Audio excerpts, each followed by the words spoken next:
बिस्मिल्लाहिर्रहमानिर्रहीम, अस्सलाम वालेकुम, welcome to the Beener Salim show. चाचू छा गए हैं जी, चाचू बाजी ले गए हैं क्योंकि पॉलिसी अब चाचू की चलेगी। आपको बात पसंद हो, आपको ना पसंद हो, सीधी बात मैंने आपको बतानी है, दो टोक बात मैंने आपको बतानी है कि भाई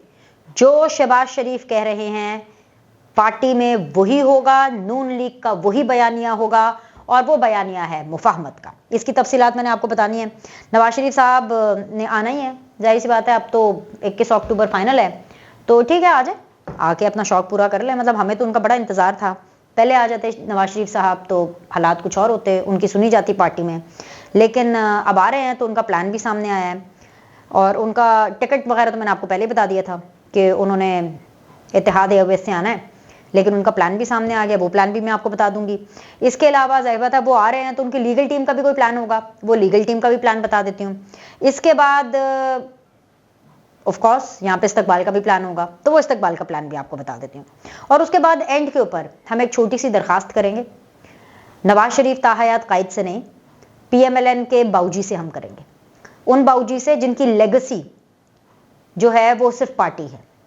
इससे बड़ी तो कोई चीज़ हो नहीं सकती ना, जाहिर सी बात है। नवाज शरीफ साहब, उनके बच्चे सेटल्ड हैं।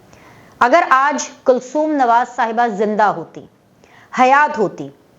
तो वो ये ज़रूर कहती, मैं श्योर हूँ कि वो ज़रूर कहती कि बाऊजी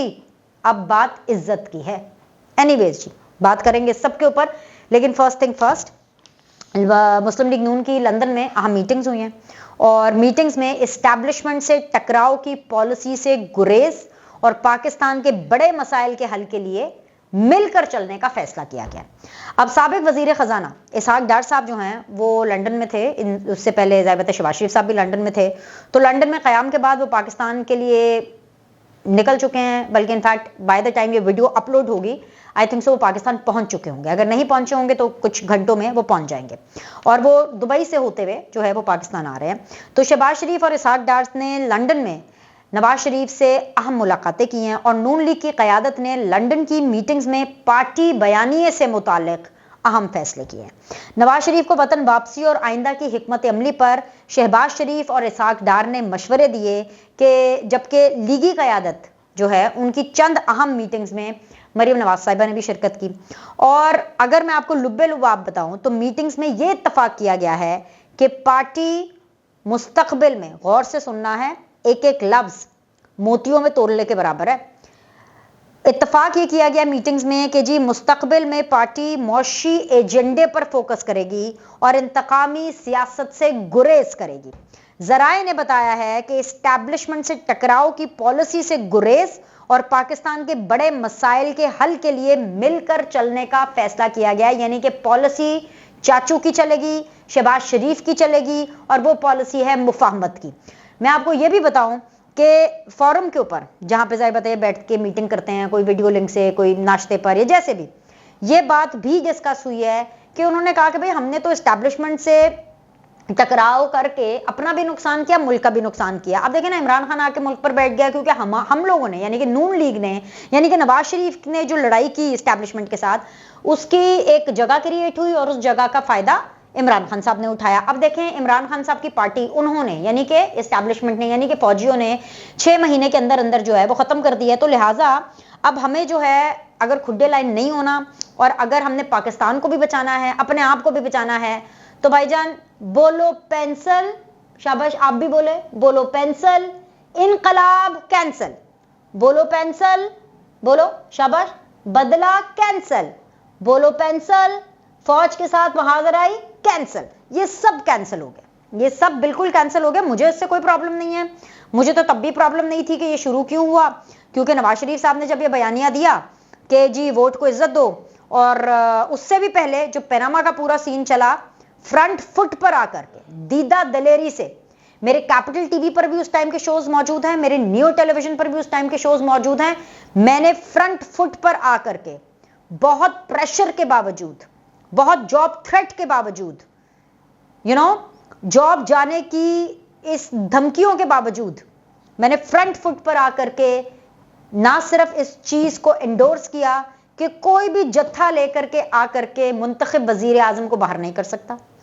कोई भी जजेस बैठ करके मुंतखब वजीर आजम को बाहर नहीं कर सकते सिर्फ उसका आर्म ट्विस्ट करने के लिए, कोई भी फौजी चाहे वो आर्मी चीफ जनरल बाजवा ही क्यों ना हो, चाहे वो जनरल फैज ही क्यों ना हो, वो मिल करके आपस में गठजोड़ करके अपने बॉस को, यानी कि prime minister technically army chief का बॉस है, तो प्राइम मिनिस्टर यानी जो आर्मी चीफ है वो अपने बॉस के खिलाफ साजिश नहीं कर सकता, आर्म ट्विस्ट नहीं कर सकता। लेकिन जब नवाज शरीफ ने यह बयानिया देना शुरू किया, हमने कहा ठीक है भाई, अगर सिविलियन सुप्रीमेसी की बात हो रही है तो होनी चाहिए, बिल्कुल होनी चाहिए, यही तो जमहूरियत है। हम तो जमहूरियत के दिलदादा लोग हैं, हम क्या हैं, जमहूरियत पसंद लोग हैं। अगर कहीं पर भी एक लम्हे के लिए भी कोई जमहूरी अमल होगा हम उसको पसंद करेंगे, मगर मुद्दा इन जमहूरियत को रिप्रेजेंट करने वाले सियासतदानों का है।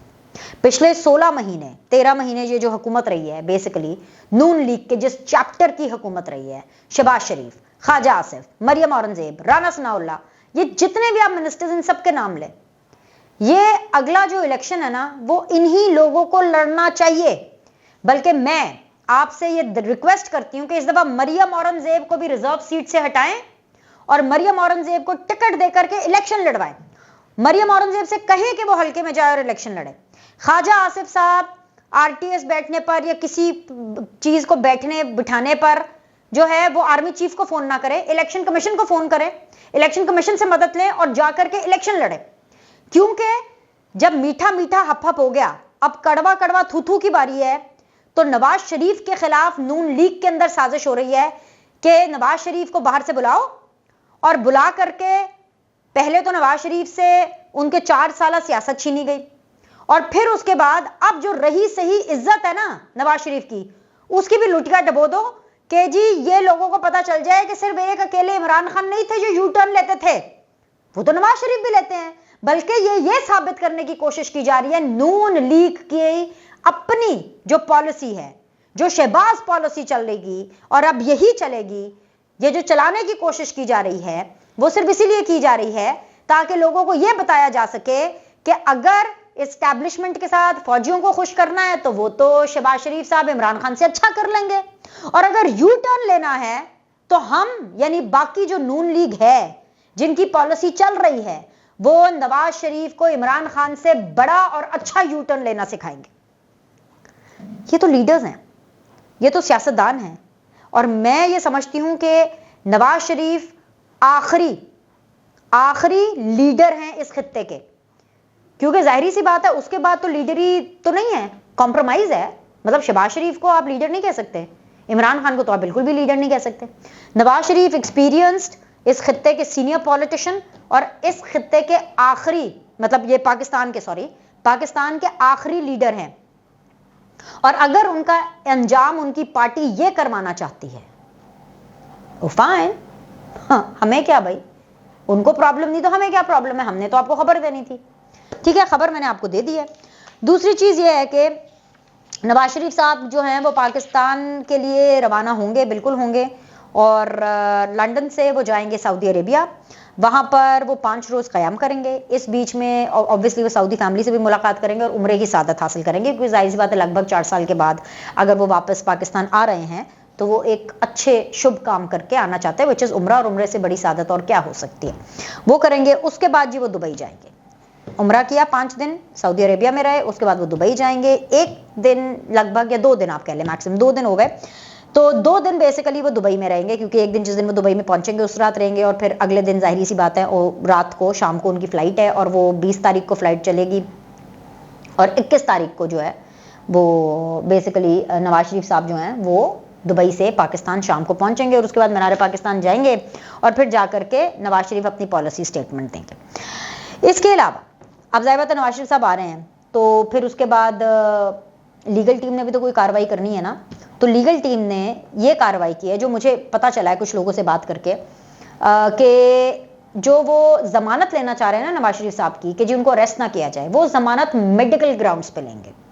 अच्छा, मैं लॉ एक्सपर्ट नहीं हूँ, मुझे लीगैलिटी का बिल्कुल आइडिया नहीं है, लेकिन मुझे इतनी समझ ज़रूर है, अगर आप में से कोई लॉयर है और कोई देख रहा है और कोई लीगल मैटर्स को समझता है तो ज़रूर मुझे भी कमेंट में बताइएगा कि जो मेरी समझ है वो ठीक है कि नहीं है, क्योंकि मुझे लग रहा है कि अगर अभी भी मेडिकल ग्राउंड्स के ऊपर और लंदन के अंदर उन्होंने डॉक्टर्स के साथ कितने विजिट्स किए हैं और उनका किस किस चीज़ के ऊपर चेकअप हुआ है और वो डॉक्यूमेंट्स लगेंगे और डॉक्टर अदनान साहब की रिपोर्ट लगेगी, और इस बेस के ऊपर मेडिकल और ग्राउंड्स के ऊपर हेल्थ बेसिस के ऊपर अगर उन्होंने जमानत अप्लाई करनी है, अगेन बाबूजी बात इज्जत पर है तो मत अप्लाई करें ये जमानत, क्योंकि मुल्क के 3 दफा के वजीर आजम हैं। सबसे सॉलिड ग्राउंड जमानत लेने की मेरी नजर में वो ये है कि अगर एक शख्स मुल्क का 3 दफा वजीर आजम है, उनके खिलाफ साजिश ना सिर्फ सामने आई बल्कि नकाब उतर गया साजिश का, वो साबित हुई। हर बंदे ने जिसने उनके खिलाफ साजिश की, बकौल इसहाक डार साहब के और बकौल PMLN के मौक़िफ़ के, बकौल मरियम नवाज के, कि अल्लाह ने उसका बदला लिया, तो फिर डट कर और डंके की चोट के ऊपर इस बारे में बात करें कि हम क्यों जेल जाएं, नवाज शरीफ क्यों जेल जाए, मुल्क का 3 दफा वो वजीर आजम रह चुके हैं, वो क्यों जेल जाए जब हर चीज हर साजिश उनके खिलाफ बेनकाब हो गई, और उस चीज के डॉक्यूमेंट्स जो साजिश हुई पूरी, और वो जो बयानात हैं, जो मुख्तलिफ टेलीविजन के ऊपर इंटरव्यूज हैं, जो मुख्तलिफ रिकॉर्डिंग्स हैं, उसके बेस के ऊपर केस तैयार होना चाहिए। अगर ये मेडिकल ग्राउंड्स पे जो मुझे अभी तक इतलात मिल रही हैं कि इनकी लीगल टीम हेल्थ इश्यूज की बेस के ऊपर बनाएंगे कि हाय बेचारे बीमार हैं, ये हेल्थ रीजंस की वजह से ही बाहर गए थे, अब वापस आए हैं तो नहीं जाना चाहिए, ये बैकफायर करेगा। ये मेरा अपना जाती ख्याल है, मुझे इस बारे में कोई इन्फॉर्मेशन नहीं है। अगर आप में से कोई लॉयर हो तो आप मुझे बता दीजिएगा कि क्या है, क्योंकि ऑलरेडी नवाज शरीफ का वोट कॉम्प्रोमाइज हो रहा है। क्यों कॉम्प्रोमाइज हो रहा है? क्योंकि जो इनके भाई और उन सारों ने मिलकर के हुकूमत की, जिस तरह से हुकूमत की, इन्होंने नवाज शरीफ के लिए कुछ नहीं छोड़ा सवाए बैगेज के, सवाए बर्डन के। मुझे बुरा लगता है नवाज शरीफ साहब के लिए, मुझे बहुत बुरा लगता है उनके लिए,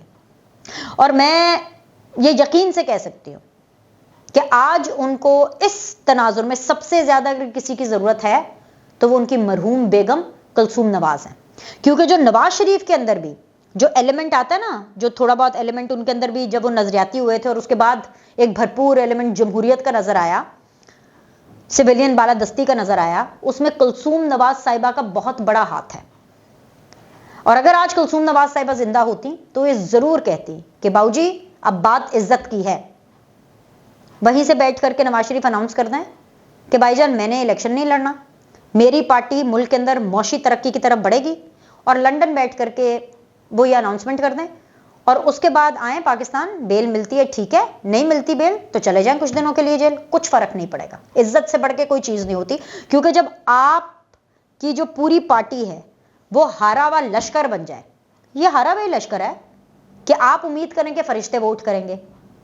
आप उन लोगों को भूल गए, उन मीडिया पर्सन्स को भूल गई नून लीग जिन्होंने उनके लिए लड़ाई लड़ी थी। ये उस अवाम को लोग भूल गए जिन्होंने फिर भी मुश्किल से मुश्किल हालात में RTS बैठ जाने के बावजूद भी PTI को अक्सरियत नहीं दिलवाई थी। पंजाब में भी RTS बैठने के बावजूद PTI ने सीट एडजस्टमेंट के जरिए हुकूमत बनवाई थी, और नून लीग को ऑपोजिशन में बैठना पड़ा था। नंबर ऑफ वोट्स के एतबार से नून लीग नंबर 1 पे थी 2018 के इंतखाबात के नतीजे में। विफाक के अंदर अपना हाल देख लें कि क्या हुआ, जेलें काट ली,